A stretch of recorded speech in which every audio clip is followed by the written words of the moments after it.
नमस्कार. स्वागत आहे गौरी दाते या चॅनलवरती. आज मी तुम्हाला गावाकडची हळद, तेलवण, देवक या सर्व गोष्टी दाखवणार आहे. त्यामुळे व्हिडिओ स्किप न करता शेवटपर्यंत नक्की बघा. छान अशी नवरदेवाला हळद वगैरे लावून घेतली. त्यानंतर खेळलो थोडीशी हळद. त्यानंतर सर्वांनी गावातल्या लोकांनी, घरातल्या मंडळींनी भरपूर अशी हळद वगैरे लावून घेतली. त्यानंतर खेळले. असं छान एन्जॉय करत सगळं चाललं होतं.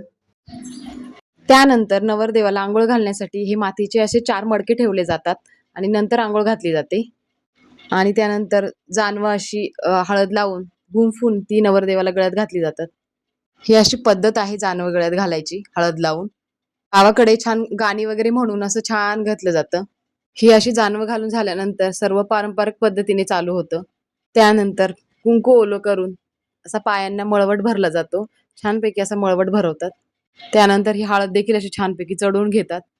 नवरा आणि वरबाप अशा दोघांनाही अंघोळ घालून झाल्यानंतर वरबापाला देखील असं जानवं त्याला हळद लावून छान गुंफून घातली जातात. आता इथे वरबाप माझे मिस्टरच होते. त्यानंतर छान अंगणात बसून जेवण केलं जातं. इकडे जेवण चालू होतं आणि इकडे लगेच ओवाळून घेतलं मी आणि सर्वांनी ओवाळून घेतलं. त्यानंतर नवरदेव देखील जेवायला बसला. असं छान जेवण करून घेतलं. त्यानंतर हे असं ज्यूस काढतात. ज्यूस म्हणजेच गावातील न्हावी त्याचे थोडे केस कापतात. त्यानंतर रात्री आमच्याकडे हा असा आहेराचा कार्यक्रम देखील असतो. अंगणात आहेर चालू होते आणि घरामध्ये असं तेलवण पाडण्याचं काम चालू होतं. गावाकडच्या आजी वगैरे या सगळ्या छान तेलवणाला छान गाणे असे म्हणतात आणि नवरदेवाला असे तांदूळ गोळा करायला सांगतात आणि मुसळाने तेलवण केलं जातं. या अशा छान परंपरा आहेत. हे असं गावाला लग्न केलं तरच आपल्याला कळतात किंवा समजायला मदत होते. तेलवण झाल्यानंतर सर्वांनी छानपैकी उखाणे घेतले, परंतु खूपच गोंधळ होता त्यामुळे मी ते दाखवू शकले नाही.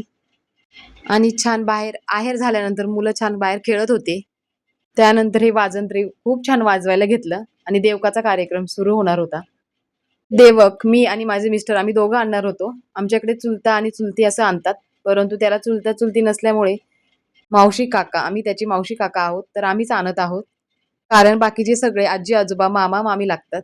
घरातल्या मोठ्या मंडळींनी आम्हाला सजेस्ट केलं की तुम्ही दोघं आणू शकता. त्यानुसार आम्ही हे पहिल्यांदाच आणलं कारण आम्हाला एवढी माहिती नव्हती, पण आम्ही ट्राय केलं. देवक आमच्याकडे पाण्याच्या ठिकाणी जाऊन विहीर असो किंवा हापसा असो तिथे जाऊन आणि दिवा लावला जातो. खूप मोठ्या प्रमाणात हे वाजत गाजत घेऊन जातात आणि वाजत गाजत घेऊन येतात. हे वाजत गाजत घेऊन आल्यानंतर दारामध्ये उंबराचा खांब रोवला जातो.